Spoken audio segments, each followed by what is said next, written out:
If you're an Australian retiree thinking about spending your retirement overseas, whether that's 6 months a year in Bali, a permanent move to Portugal, or simply going home to be closer to family, there are 4 ATO rules that catch retirees completely off guard, and they have nothing to do with your Centrelink pension. These are tax rules, and they can create a real bill even if you never sell a single Australian asset and never earn a cent overseas. Today I'm walking you through all 4 because the pattern behind them is the same every time. Retirees assume that once they physically leave Australia, the ATO simply stops being relevant to their life. That assumption is exactly what causes the problem. Before we get into it, if you're not subscribed, do that now, because these residency and tax rules shift regularly, and if you're planning a move overseas in retirement, getting this wrong before you leave is far more expensive to fix than getting it right in advance. The first trap is the biggest one, and it catches almost everyone. Leaving Australia does not automatically make you a non-resident for tax purposes. Most retirees assume that once they've packed up, sold the car, and boarded a plane with no return date booked, the ATO simply treats them as gone. That is not how it works. The ATO applies several tests to decide your tax residency, and satisfying even one of them can keep you classified as an Australian tax resident, regardless of where you're actually living. The test that catches retirees hardest is the domicile test, which treats Australia as your permanent home unless you can clearly prove you've established a genuine permanent home somewhere else. A simple way advisors describe the difference is this: a hotel room is somewhere you stay.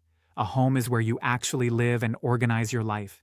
If you're renting short-term overseas, keeping a property back in Australia, or haven't fully cut your practical ties here, the ATO can, and often does, still treat you as an Australian tax resident even though you're living permanently overseas.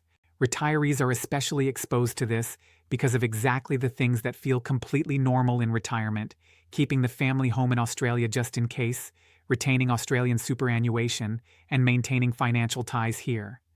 Those very things can be the evidence the ATO uses to say you never actually left in a way that counts.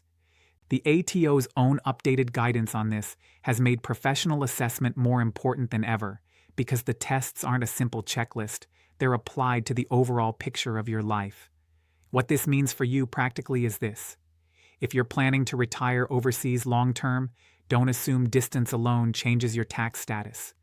Before you go, get a proper assessment of whether you'll actually be classified as a non-resident, because if the ATO decides you're still a resident, you remain taxed on your worldwide income exactly as if you'd never left. The second trap is the one that genuinely shocks people, because it can create a tax bill on money you never actually received. It's called CGT Event I-1, the Deemed Disposal Rule. Here's how it works. The moment you do successfully stop being an Australian tax resident, the ATO treats you as if you sold most of your non-Australian assets on that exact day at their full market value, even though you didn't actually sell anything. This applies to things like foreign shares, overseas property, and other investments that sit outside Australian real estate. Australian real estate itself is treated differently and stays inside the Australian capital gains tax net regardless of your residency status, but everything else offshore gets this deemed disposal treatment.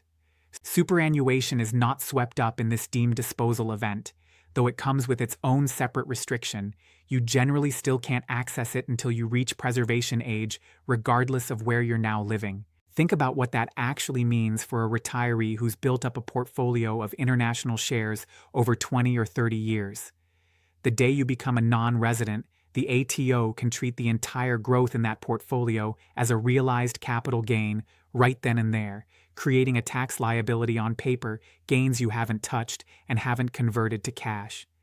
There is an election available in some circumstances to defer this treatment, but it needs to be actively chosen. It doesn't happen automatically, and getting this wrong can mean a large unexpected tax bill lands in the same year you're trying to settle into your new life overseas.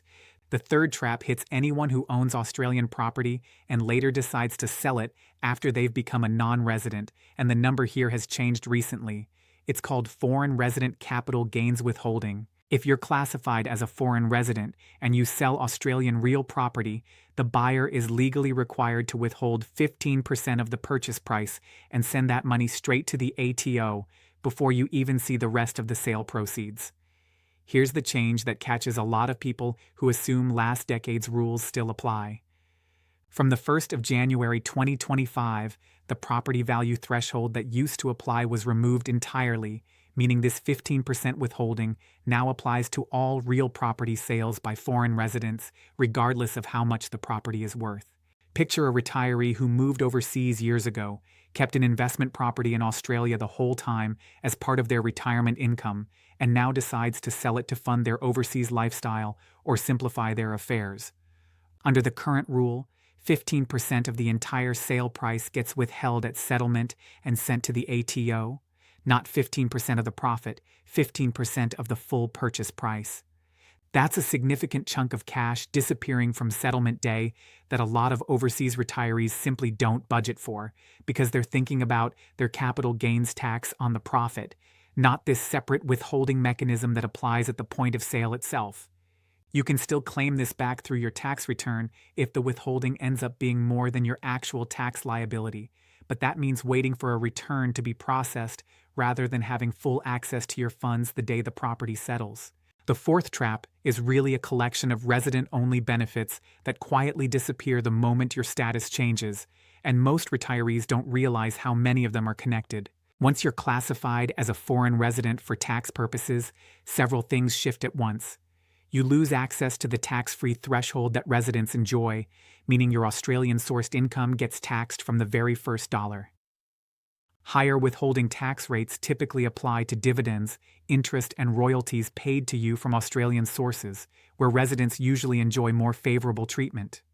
On the flip side, foreign residents are generally exempt from the Medicare levy, which sounds like a win, except it comes packaged with losing straightforward access to Medicare itself, so it's a trade-off rather than a pure benefit. And if you happen to still be carrying a HECS or HELP debt from earlier in life, non-residents are still required to make repayments based on their worldwide income, not just their Australian income, which is an obligation a lot of people genuinely don't know follows them overseas. None of these four traps are hidden or secret. They're published ATO policy, but they share the exact same problem every single time. Nobody proactively walks you through them before you go. The ATO doesn't call you before your flight and explain what your residency status will actually be, or whether your share portfolio is about to trigger a deemed disposal, or that a property sale down the track will have 15% withheld at settlement. You find out when it happens, usually right at the moment it costs you money. So here's what I'd actually do if you're seriously considering retiring overseas. First, get a proper residency assessment done before you leave, not after, specifically looking at whether you'll genuinely meet the tests for non-residency given your actual living arrangements, not just your intentions. Second, if you hold foreign shares, overseas property, or other non-Australian investments, understand exactly what CGT Event I-1 will mean for you on the date you cease residency, and look into whether an election to defer that treatment is available and appropriate for your situation. Third, if you're planning to eventually sell an Australian property after becoming a non-resident, budget for 15% of the full sale price being withheld at settlement, not just for tax on your profit, so you're not caught short on cash flow. And fourth, map out which resident-only benefits you currently rely on, the tax-free threshold, lower withholding rates, any HECS obligations, so you know exactly what changes the day your status shifts, rather than discovering it one line at a time across different tax years.